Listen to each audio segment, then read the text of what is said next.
Quero amá-lo sem dominar, aproximar-me sem invadir, convidá-lo sem impor, deixá-lo sem culpar, ajudá-lo sem insultar. Se eu puder receber o mesmo de você, então poderemos ter um encontro verdadeiro. Esse é um pequeno trecho de um pronunciamento feito por uma psicoterapeuta, Rosa Krauss, num evento já há algum tempo no Rio de Janeiro, e que escolhi agora para introduzir o assunto do qual eu quero falar com você: relacionamentos. Resolvi falar sobre isso com você porque constantemente sou procurado para falar sobre o assunto, até mesmo na rua me param para abordar a questão, esse ou aquele aspecto vivido por alguém, uma situação em que alguém se encontra, tudo girando em torno de relacionamentos. E um dado curioso é que a maioria das vezes em que me fazem essa abordagem, nunca a situação é com quem realmente está interpelando, quem está buscando, né, a orientação, ou uma opinião, uma nova visão.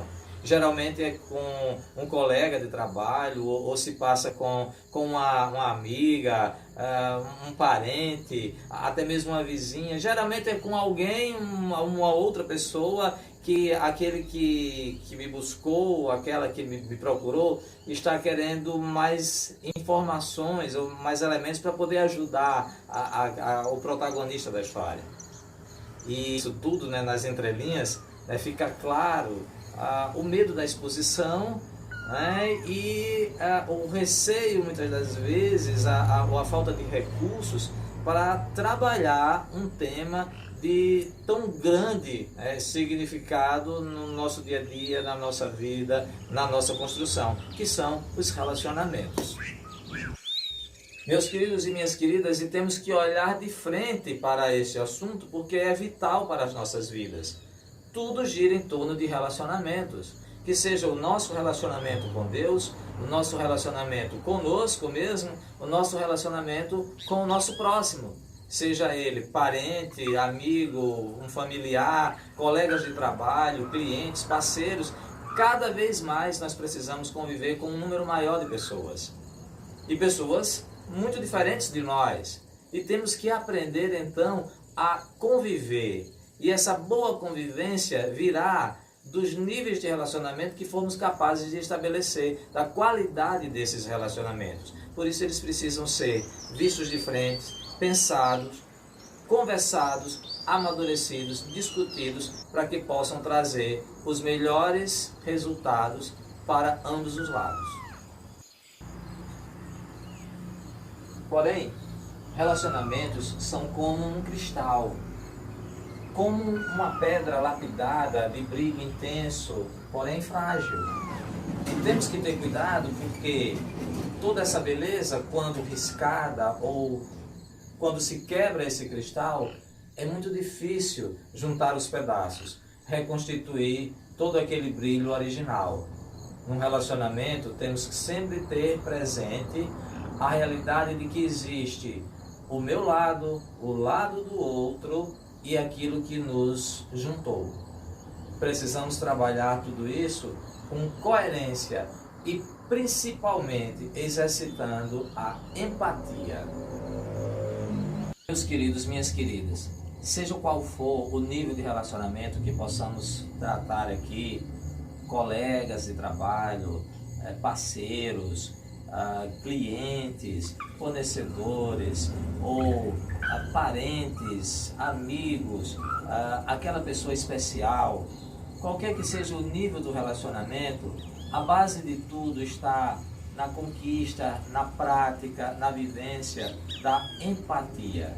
O fenômeno da empatia é que vai dar a grande sustentação para a construção, a continuidade, a sustentabilidade de um relacionamento.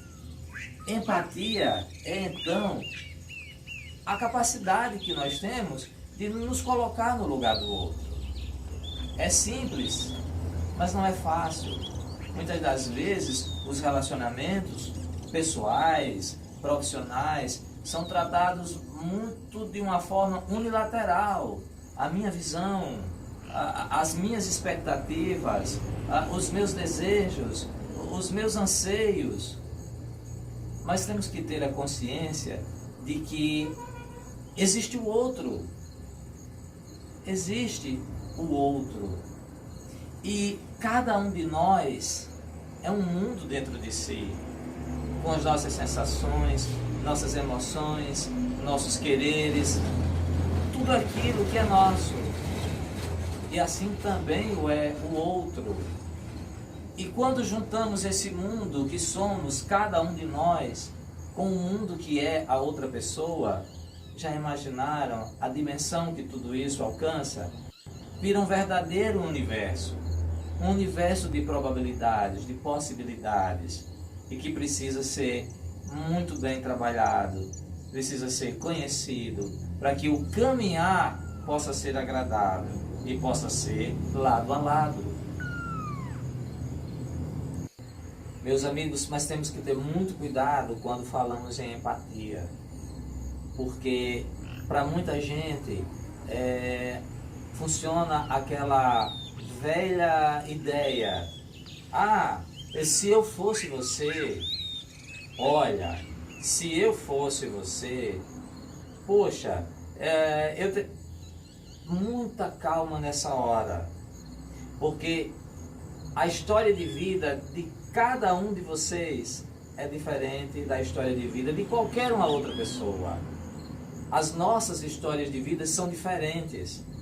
E olha, ninguém é o que é hoje porque um dia disse, eu vou ser, e se transformou de uma hora para outra, de repente. Não é assim que funciona. Cada um de nós é resultante de muita coisa vivida, de muitas experiências, de muitas situações que são só nossas. Muita coisa que você viveu, que você experimentou, que você teve que passar e que não foi da mesma forma com o outro.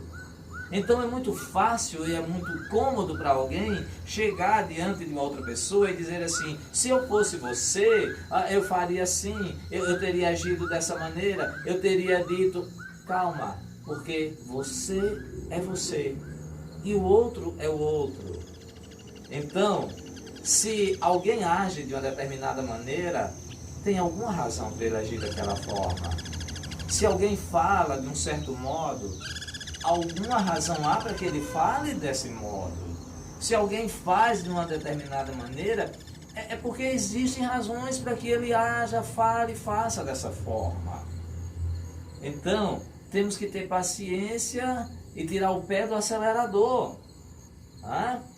Ninguém está obrigado a fazer o que o outro faz, a pensar como o outro pensa, a dizer o que ele diz. Mas se você quer de fato, realmente entender o outro, para que possa se criar as bases de um relacionamento saudável, de sustentabilidade, de continuidade, é preciso ter a capacidade de entender o outro, de despir-se momentaneamente de tudo aquilo que você é, para entrar dentro do outro momentaneamente na realidade do outro. Então você tem a sua opinião, sua maneira de ser, sua maneira de ver as coisas, e o outro também, resultante de toda uma história que é só dele. Então, a gente precisa ter esse entendimento, essa compreensão, para que possamos então conversar, negociar, mostrar na verdade essa sensibilidade, essa boa vontade para com aquilo tudo que faz o outro ser diante de nós, que faz com que ele seja como é, queira aquilo que ele quer e veja as coisas do modo como ele vê, porque eu também tenho a minha maneira de ver, de ser, de sentir e de fazer. Então, no momento em que somos capazes de trabalhar tudo isso, a gente começa a ver que as diferenças, elas não deveriam servir para dividir, para afastar, mas as diferenças deveriam servir para somar, para multiplicar. e de repente aprendermos uns com os outros, apoiarmos-nos mais, ajudarmos-nos, né? Mas isso só é possível pela via da compreensão, pela via do entendimento, pela prática da empatia, quando eu respeito aquilo que você é, por tudo aquilo, né, que te fez ser assim, e você consegue me respeitar pelo que eu sou, e que as nossas histórias, né, são a elas atribuídas o devido valor, e a gente possa se dar as mãos para se apoiar e apoiar a construção mútua de pessoas cada vez melhores, pela via da boa vontade. E para encerrar essa nossa conversa, eu quero então compartilhar com vocês um pequeno trecho de um poema de J.L. Moreno que deixa muito claro aquilo que é empatia. Quando eu te encontrar face a face, olhar a olhar, que eu possa arrancar os teus olhos e colocá-los no lugar dos meus, e que você possa arrancar os meus olhos e colocá-los no lugar dos teus. Assim, você me verá com os meus olhos e eu te verei com os teus.